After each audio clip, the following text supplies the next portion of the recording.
عمران خان حفاظتی ضمانت کے لیے لاہور ہائی کورٹ پہنچ گئے۔ جسٹس طارق سلیم شیخ اور جسٹس انوار حسین پر مشتمل 2 رکنی بینچ سماعت کرے گا۔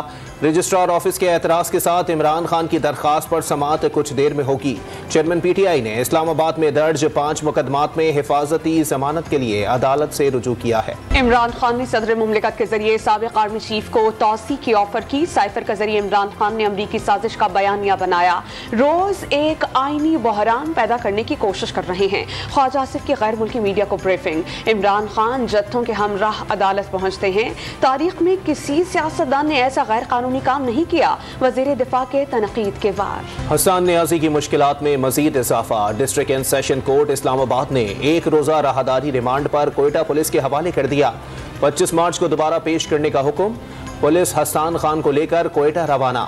عمران خان کے فوکل پرسن پر 18 مارچ کو تھانہ ایئرپورٹ کوئٹہ میں مقدمہ درج کیا گیا تھا۔ معاشی میدان سے اچھی خبر۔ پاکستان کی درخواست پر چین نے $2 ارب کا قرضہ مؤخر کر دیا۔ رقم سیف ڈپازٹ کا حصہ ہوگی۔ زر مبادلہ کے ذخائر پر دباؤ میں کمی آئے گی۔ IMF کو آگاہ کر دیا گیا۔ مالیاتی یقین دہانیوں کے بعد پاکستان کے ساتھ اگلا قدم اٹھا سکیں گے۔ پاکستان کو قرض کے لیے دیگر مالیاتی اداروں اور دوست ممالک سے بھی مالی تعاون یقینی بنانا پڑے گا۔ IMF کی نئی شرط۔ پاکستانی حکام نے فیصلہ کن اقدامات پر عمل درآمد شروع کر دیا۔ بیرونی شراکت داروں کی بر وقت مالی امداد جائزے کی کامیابی یقینی بنانے میں اہم ہوگی۔ IMF حکام کی پریس بریفنگ۔ الیکشن کمیشن نے صدر عارف الوی کو پنجاب میں الیکشن ملتوی کرنے کی وجوہات سے آگاہ کر دیا۔ الیکشن کمیشن نے پنجاب میں انتخابات ملتوی کرنے سے متعلق خط لکھ کر صدر مملکت کو اعتماد میں لے لیا۔ عام انتخابات منسوخ کرنے کا نوٹیفیکیشن جاری۔ الیکشن کمیشن آف پاکستان کے نوٹیفیکیشن کے مطابق نئے انتخابی شیڈول کا اعلان بعد میں کیا جائے گا۔ پنجاب میں انتخابات کا التوا۔ تحریک انصاف کی جانب سے آج چیلنج کیے جانے کا امکان۔ فیصلہ آئین سے متصادم قرار دیتے ہوئے آرٹیکل 6 لگانے کا مطالبہ کیا جائے گا۔ اسد عمر نے پارلیمنٹ کا مشترکہ اجلاس کا مقصد عدلیہ پر حملہ قرار دے ڈالا۔ جوڈیشری کے تحفظ کے لیے بائیکاٹ ختم کرنے کا اعلان۔ سراج الحق کا ملک بھر میں ایک ہی روز عام انتخابات کا مطالبہ۔ تمام فریقین کو بلا کر متفقہ اعتماد سے ایک تاریخ کا اعلان ہونا چاہیے۔ مسائل کا واحد حل فوری انتخابات ہیں۔ تحریک انصاف اور PDM کی لڑائی میں نقصان عوام کا ہو رہا ہے۔ امیر جماعت اسلامی کے اسلام آباد میں میڈیا سے بات چیت۔ جج دھمکی کیس میں عمران خان کے ناقابل ضمانت وارنٹ قابل ضمانت وارنٹ گرفتاری میں تبدیل۔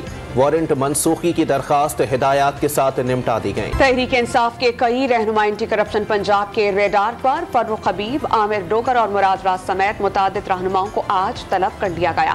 سابق گورنر پنجاب عمر سرفراز چیمہ کل طلب۔ PTI رہنما پر غیر قانونی طور پر وراثت میں حق دلوانے کا الزام۔ زمان پارک لاہور میں ہنگامہ آرائی توڑ پھوڑ کا الزام۔ تحریک انصاف کے 90 کارکنوں کی ضمانت منظور۔ انسداد دہشت گردی عدالت کے جج اعجاز بٹر کا ملزموں کو رہا کرنے کا حکم۔ وزیر اعظم شہباز شریف کا لاہور اور قصور میں قائم مفت آٹے کے مراکز کا دورہ۔ شہریوں سے مسائل دریافت کیے۔ اسٹاک ایکسچینج مندی کی لپیٹ میں۔ 100 انڈیکس میں 434 پوائنٹس کی کمی۔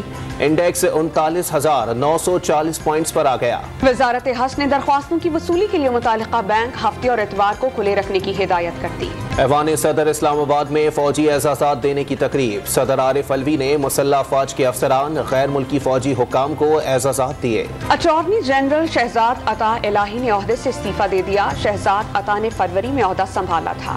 کراچی میں کورونا کے مثبت کیسز میں تیزی سے اضافہ۔ شرح 36% پر پہنچ گئی۔ 24 گھنٹے میں 69 نئے کیسز رپورٹ۔ ایک شخص جان کی بازی ہار گیا۔ لاہور پولیس کی ہربنس پورہ میں کارروائی۔ موبائل فونز چھیننے والا گینگ گرفتار۔ ملزمان کا مختلف علاقوں میں کارروائیوں کا اعتراف۔ گرفتار ملزمان میں شہزاد، نعمان اور ساغر شامل۔ 4 پستول، 2 موٹر سائیکل، 6 موبائل فون سمیت دیگر سامان برآمد۔ افغانستان کے عبور وزیر خارجہ امیر خان متقی نے ایک بار پھر پابندیاں اٹھانے کا مطالبہ کر دیا۔ امریکہ سمیت تمام اقوام کے ساتھ مل کر کام کرنے کا عزم۔ طالبان کے وزیر کا ملک میں بحران۔ امریکہ اور دیگر ممالک کی جانب سے عائد پابندیوں کو ذمہ دار قرار دے دیا۔ راہل گاندھی کی سزا کے بعد لوک سبھا کی رکنیت ختم۔ راہل گاندھی عدالتی فیصلے کے خلاف درخواست دائر کریں گے۔ کانگریس کا ملک گیر احتجاج کا فیصلہ۔ بلوچستان کے کئی علاقوں میں طوفانی بارش اور ژالہ باری۔ جعفر آباد، وسطی محمد اور ڈیرہ مراد جمالی میں فصلوں اور باغات کو نقصان پہنچا۔ زیارت میں 3 انچ تک برف باری۔